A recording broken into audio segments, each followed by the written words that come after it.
Assalamualaikum warahmatullahi wabarakatuh. Salam sejahtera untuk kita semua.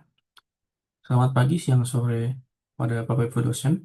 Perkenalkan, nama saya Andi Muhammad Khairullah. Saya dari kelas SI 204. Pada kesempatan kali ini, saya akan menyajikan video berjudul Memimpin dengan Empati dan Visi, Gaya Kepemimpinan, Transformasional, dan Humanistik bagi Generasi Z.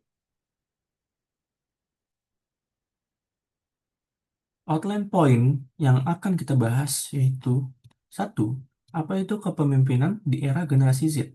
Dua, mengenal gaya kepemimpinan transformasional dan humanistik. Tiga, karakteristik Gen Z dan tantangan kepemimpinan masa kini. Poin keempat, empati sebagai fondasi kepemimpinan humanistik. Poin kelima, visi sebagai penggerak kepemimpinan transformasional. Poin keenam, strategi menjadi pemimpin yang relevan bagi Gen Z. Oke, lanjut. Apa itu kepemimpinan di era generasi Z? Generasi Z adalah generasi yang lahir antara tahun 1997 hingga sekitar 2012. Mereka adalah generasi digital native dengan artian lahir dan besar di era internet, media sosial, serta teknologi mobile yang cepat dan responsif. Mereka dibentuk oleh lingkungan yang sangat berbeda dengan generasi sebelumnya, yaitu dunia yang semakin terbuka namun juga kompetitif, informasi yang sangat melimpah namun tidak selalu terpercaya, dan juga harapan sosial yang tinggi namun dengan tantangan kesehatan mental yang nyata. Dan juga banyak dari mereka tumbuh di tengah ketidakpastian seperti pandemi global, ketidakpastian politik, krisis lingkungan, dan tekanan ekonomi. Maka kita tidak heran mereka cenderung lebih sadar akan isu-isu global, lebih peduli pada keberagaman, dan memiliki nilai-nilai personal yang kuat. Lanjut, bagaimana Gen Z melihat kepemimpinan? Bagi Gen Z, pemimpin bukan hanya soal gelar atau posisi. Mereka cenderung skeptis terhadap kekuasaan yang tidak transparan dan lebih menghargai keaslian serta integritas. Terkadang mereka bertanya, apakah pemimpin ini benar-benar peduli atau hanya mencari keuntungan? Kadang juga mereka bertanya, apakah pemimpin ini bisa mendengarkan? Dan juga terkadang mereka bertanya, apakah saya bisa menjadi bagian dari visi ini atau hanya jadi alat? Artinya, pendekatan kepemimpinan tradisional yang otoriter dan hierarkis mungkin tidak relevan. Yang dibutuhkan Gen Z adalah pemimpin yang mampu hadir secara otentik dan mampu menjalin hubungan emosional yang kuat. Kita lanjut ke poin selanjutnya, perubahan paradigma kepemimpinan di era Gen Z. Ada tiga poin. Poin yang pertama, dari dominasi ke inspirasi. Kepemimpinan bukan lagi tentang siapa yang paling berkuasa, tetapi siapa yang paling bisa memberi makna dan harapan. Gen Z tidak termotivasi oleh tekanan, tetapi oleh tujuan. Mereka ingin mengikuti pemimpin yang bisa menjelaskan mengapa sebelum apa. Selanjutnya, poin kedua, dari instruksi ke kolaborasi. Gen Z terbiasa dengan komunikasi dua arah. Mereka ingin terlibat serta diajak berpikir dan bukan hanya diperintah. Pemimpin yang sukses adalah yang menciptakan ruang dialog, bukan monolog. Lanjut ke poin ketiga, dari kejar target ke penciptaan nilai. Mereka tidak hanya mengejar hasil, tapi ingin proses yang beretika dan bermakna. Lingkungan kerja atau komunitas yang suportif, fleksibel, dan menghargai keberagaman akan jauh lebih menarik bagi mereka dibanding tempat yang kaku dan hanya berorientasi angka. Selanjutnya, kenapa itu penting? Karena jika kita sebagai pemimpin baik di organisasi, kampus, maupun komunitas tidak memahami cara berpikir dan berperilaku Gen Z, maka akan ada kesenjangan komunikasi dan kepercayaan. Tanpa pemahaman ini, kita bisa kehilangan potensi besar dari generasi yang sebenarnya. Selanjutnya, value yang perlu diingat. Kepemimpinan bagi generasi Z bukan hanya tentang menunjukkan kuasa, tapi tentang membangun kepercayaan. Mereka akan serta pada pemimpin yang transparan dalam keputusan, konsisten dalam nilai, dan tulus dalam relasi. Selanjutnya kita lanjutkan ke mengenal gaya kepemimpinan transformasional dan humanistik. Dalam dunia yang terus berubah dari teknologi, budaya, hingga nilai-nilai sosial, kita membutuhkan lebih dari sekedar pemimpin yang efisien. Kita membutuhkan pemimpin yang bisa mempengaruhi dan menginspirasi. Disinilah dua pendekatan penting hadir, yaitu kepemimpinan transformasional dan kepemimpinan humanistik.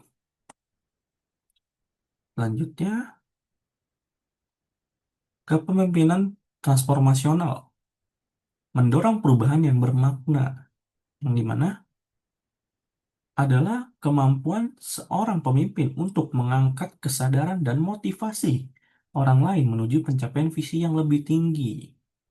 Untuk ciri-ciri kepemimpinan transformasional ada 4 poin, yang dimana satu, idealisis influence atau pengaruh ideal. Pemimpin menjadi teladan moral dan etika. Ia dihormati bukan karena jabatan, tetapi karena integritas dan komitmennya terhadap nilai. Poin yang kedua, inspiration, motivation. Pemimpin yang menyampaikan visi dan menginspirasi, mereka membuat orang lain merasa menjadi bagian dari misi yang besar. Poin yang ketiga, intellectual stimulation. Pemimpin mendorong inovasi. Mereka tidak takut dengan pernyataan atau perdebatan. Sorry, mereka tidak takut dengan pernyataan atau perbedaan pendapat, melainkan merayakannya.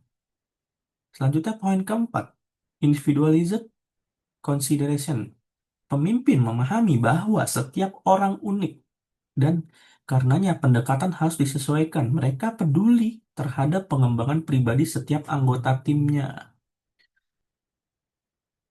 Pemimpin transformasional tidak memaksa perubahan, melainkan menginspirasi perubahan dari dalam melalui makna motivasi dan arah yang jelas. Selanjutnya kita akan membahas ke poin selanjutnya, yaitu kepemimpinan humanistik, memanusiakan hubungan dan proses. Berbeda dari pendekatan yang menekankan struktur atau hasil semata, kepemimpinan humanistik berakar pada nilai-nilai kemanusiaan, empati, penghargaan terhadap martabat individu, dan penciptaan relasi yang autentik. Pendekatan ini terinspirasi oleh psikologi humanistik dari tokoh-tokoh seperti Carl Rogers dan Abraham Maslow, yang menekankan bahwa manusia pada dasarnya ingin berkembang, dihargai, dan merasa bermakna. Selanjutnya, prinsip-prinsip kemanusia, prinsip-prinsip kepemimpinan humanistik ada mencakup 4 poin, yang dimana poin pertama, human dignity first. Setiap individu dihargai bukan hanya sebagai alat mencapai target, tetapi sebagai manusia yang utuh. Poin kedua, empathic communication, yang dimana pemimpin mendengarkan secara aktif dan menunjukkan kepedulian, sorry, dan menunjukkan kepedulian emosional yang nyata. Poin yang ketiga, ethical grounding, yang dimana keputusan didasarkan pada nilai moral dan keadilan, bukan hanya kepentingan bisnis atau keuntungan semata. Selanjutnya, poin yang keempat, relation leadership. Relasi yang sehat dan penuh kepercayaan dianggap sebagai pondasi dari kerjasama yang sukses. Selanjutnya, poin selanjutnya adalah penggabungan transformasional dan humanistik pemimpin masa depan dalam konteks generasi Z dan masyarakat modern yang penuh kompleksitas. Gabungan kedua gaya ini bukan hanya ideal, tapi mutlak diperlakukan. Pemimpin yang transformasional dan humanistik mampu menciptakan visi besar namun tetap mendekatkan diri dengan penuh empati, dan juga mampu mengerahkan perubahan tapi tidak melupakan martabat dan suara setiap individu, dan juga mampu menyampaikan harapan dan tujuan bersama tanpa kehilangan kemanusiaannya dalam memimpinnya. Poin selanjutnya, aplikasi dalam dunia nyata, contoh di kampus, komunitas, atau di kerja. Misalnya, dalam organisasi kampus, pemimpin transformasional dan humanistik akan memberi ruang diskusi ide, mendorong inovasi kegiatan, dan tetap menjaga solidaritas tim. Poin kedua, dalam dunia kerja, gaya ini penting untuk membangun budaya kerja yang inklusif, sehat, namun tetap produktif. Nilai yang disampaikan ada 5 poin, yaitu empati, visi, pengembangan diri, inklusivitas, dan kesadaran etis adalah fondasi dari kepemimpinan yang mampu menjawab kebutuhan zaman ini dan terutama menjangkau hati generasi Z. Lanjut ya, kita akan membahas karakteristik generasi Z dan tantangan kepemimpinan masa kini. Kepemimpinan yang efektif harus dimulai dengan pemahaman terhadap siapa yang dipimpin. Oleh karena itu, dalam konteks generasi ini, generasi Z atau Gen Z, kita harus benar-benar memahami nilai-nilai, gaya berpikir, dan karakteristik unik mereka. Lanjut, ciri-ciri generasi Z. Ada 6 ciri-ciri. Poin pertama yaitu digital native, yang dimana mereka sangat cepat beradaptasi dengan teknologi baru. Namun, ini juga berarti ekspektasi mereka terhadap informasi, kecepatan, dan aksesibilitas sangat tinggi. Yang kedua, mandiri dan otodidak. Banyak dari mereka belajar melalui video online, podcast, atau kursus daring. Mereka tidak hanya mengandalkan lembaga formal untuk pengetahuan, tapi lebih menghargai konten yang relevan dan praktis. Poin ketiga, berpikir kritis dan skeptis terhadap otoritas. Gen Z tidak serta-merta menerima otoritas begitu saja. Mereka ingin tahu mengapa dan bagaimana sebelum mereka mengikuti. Mereka menghargai alasan logis dan transparansi. Poin keempat, peduli sosial dan lingkungan. Mereka lebih sadar akan isu seperti perubahan iklim, keadilan sosial, inklusi gender, dan keberagaman budaya. Mereka menginginkan pemimpin yang memiliki nilai sosial, bukan hanya strategi bisnis. Poin kelima, kesehatan mental sebagai prioritas. Isu seperti burnout, kecemasan, dan overthinking sangat umum di kalangan Gen Z. Pemimpin yang hanya menuntut tanpa empati akan kehilangan kepercayaan dari mereka. Poin keenam, mengejar makna, bukan sekedar gaji atau gelar. Gen Z ingin tahu bahwa pekerjaan atau komunitas yang mereka ikuti punya tujuan yang lebih besar daripada sekadar menghasilkan uang. Mereka ingin merasa bermakna. Poin selanjutnya, tantangan yang dihadapi pemimpin. Ada 5 poin. Poin yang pertama, kurangnya koneksi emosional. Pemimpin yang tidak bisa menunjukkan empati atau tidak hadir secara manusiawi akan cepat kehilangan loyalitas dari anggota Gen Z. Poin kedua, gaya komunikasi yang tidak relevan. Pemimpin yang masih mengandalkan komunikasi satu arah, formal, atau terlalu birokratis akan kesulitan menjangkau Gen Z yang terbiasa dengan gaya yang cepat, visual, dan interaktif. Poin ketiga, tidak adaptif terhadap teknologi. Pemimpin yang gagap teknologi atau menolak inovasi akan dianggap ketinggalan zaman dan kehilangan kredibilitas di mata generasi ini. Poin yang keempat, tidak memberi ruang partisipasi. Gen Z ingin diajak berpikir bukan hanya disuruh kerja. Pemimpin yang terlalu top-down akan dianggap tidak relevan. Poin kelima adalah mengabaikan isu sosial. Gen Z akan resisten terhadap pemimpin yang tidak menunjukkan kepedulian terhadap isu yang penting bagi mereka, seperti keadilan, inklusi, atau berkelanjutan. Atau keberlanjutan. Lanjutnya, lalu apa yang dibutuhkan Gen Z dari seorang pemimpin? Yaitu transparan, jujur dalam mengambil keputusan, dan komunikasi responsif, cepat merespon isu, kritik, dan perubahan, otentik, tidak dibuat-buat, punya nilai yang kuat dan konsisten, memberdayakan, memberikan ruang untuk bertumbuh, bukan sekadar memerintah.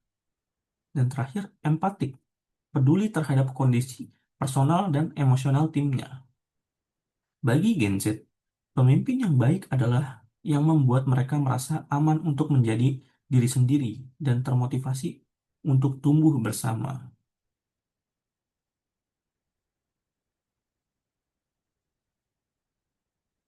Selanjutnya, nilai kepemimpinan yang relevan. Ada 5 poin. Sorry, ada 4 poin. Yang pertama, empati, karena tekanan mental dan emosional semakin tinggi. Yang kedua, fleksibilitas, karena dunia berubah begitu cepat. Yang ketiga, kolaborasi, karena ide tidak lagi lahir dari suatu arah saja. Yang keempat, keadilan dan inklusi, karena semua orang ingin diakui dan dihargai. Selanjutnya, empati sebagai fondasi kepemimpinan humanistik. Saat kita membahas kepemimpinan humanistik, satu kata kunci yang tidak bisa diabaikan adalah empati. Empati bukan hanya keterampilan emosional, tapi sebuah nilai dan intensi batin dalam melihat, mendengarkan, dan memahami orang lain secara utuh. Dalam konteks kepemimpinan, empati bukan kelemahan, tetapi kekuatan strategis.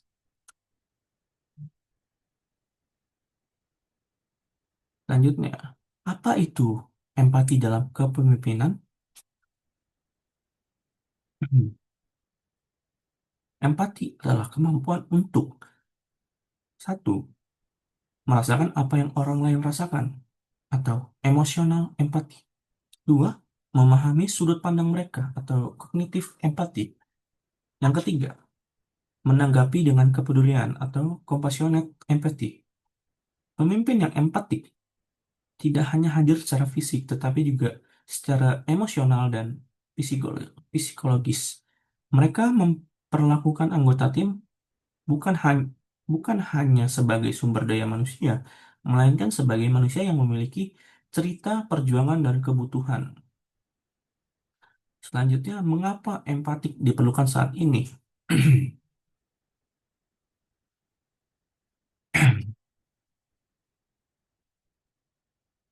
Ada 4 poin. Yang pertama, krisis kesehatan mental, yang dimana banyak anggota Gen Z menghadapi stres, kecemasan, dan burnout. Pemimpin yang empatik dapat menciptakan ruang aman untuk berbagi dan pulih. Poin kedua, kebutuhan akan kebermaknaan. Orang tidak hanya butuh disuruh kerja, mereka butuh merasakan bahwa kontribusinya dihargai dan diakui.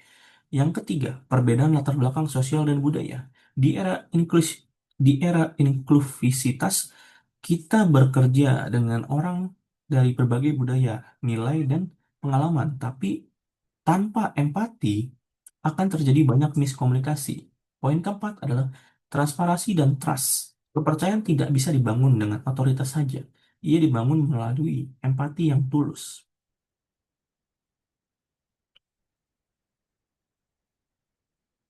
Selanjutnya, empati bukan berarti lembek.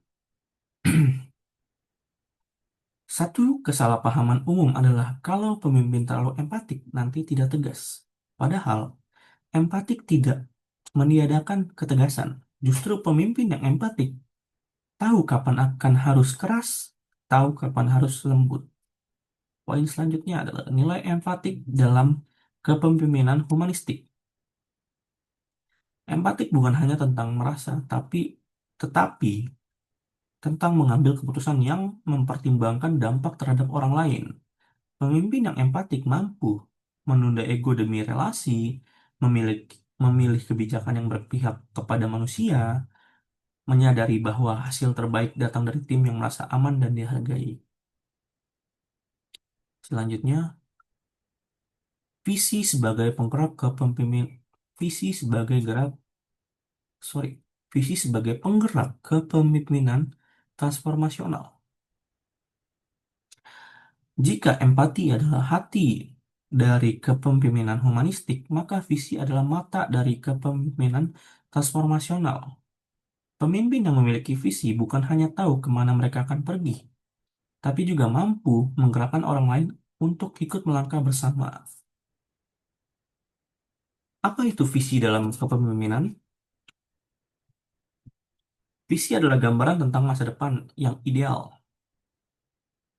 atau sesuatu yang belum ada, tetapi dapat dicapai melalui usaha bersama. Dalam konteks kepemimpinan, visi menjadi arah motivasi dan sumber inspirasi.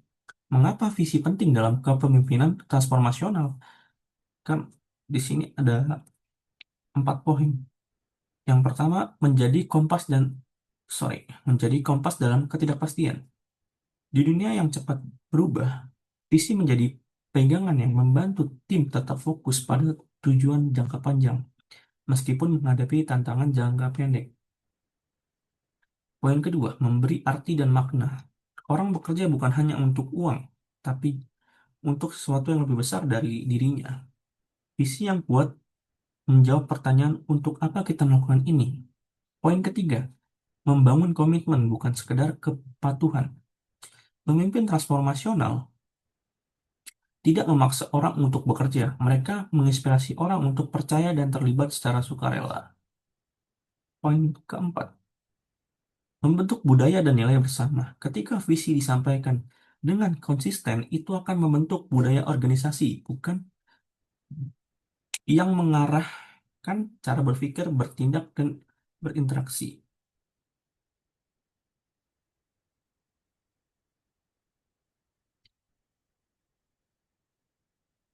Kita lanjut. Ciri-ciri visi yang kuat dan menginspirasi. Yang pertama, jelas dan spesifik, namun cukup luas untuk memberi ruang inovasi. Poin kedua, berdasarkan nilai, bukan hanya angka atau target. Poin ketiga, relevan dengan kebutuhan zaman. Poin keempat, komunikatif dan emosional, bukan hanya logis. Lanjutnya, kepemimpinan visioner. Poin pertama, keberanian untuk bermimpi besar. Poin kedua, ketekunan untuk membawa orang lain bersama. Poin ketiga, kerendahan hati untuk menerima masukan. Poin keempat, keyakinan bahwa perubahan bisa dimulai dari satu orang yang punya arah. Strategi yang menjadi, strategi menjadi pemimpin yang relevan bagi Gen Z. Di tengah dinamika global yang serba cepat, teknologi yang terus berkembang, dan masyarakat yang makin beragam, menjadi pemimpin yang relevan bukan sekedar soal posisi atau gelar. Ini soal karakter, kesadaran diri, dan kemampuan untuk beradaptasi dengan empati. Berikut adalah 5 strategi penting untuk membentuk gaya kepemimpinan transformasional dan humanistik, khususnya bagi generasi Z.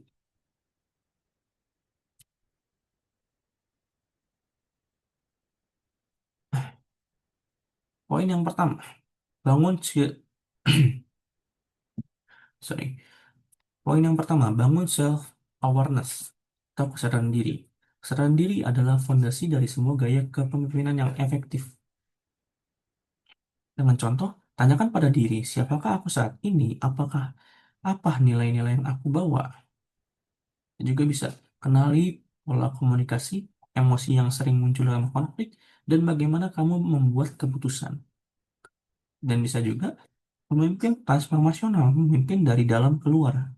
Ia tidak hanya tahu bagaimana bertindak, tapi tahu mengapa ia bertindak. Poin selanjutnya, praktikan active listening atau mendengarkan secara aktif. Kepemimpinan bukan hanya tentang berbicara, melainkan kemampuan untuk benar-benar mendengarkan.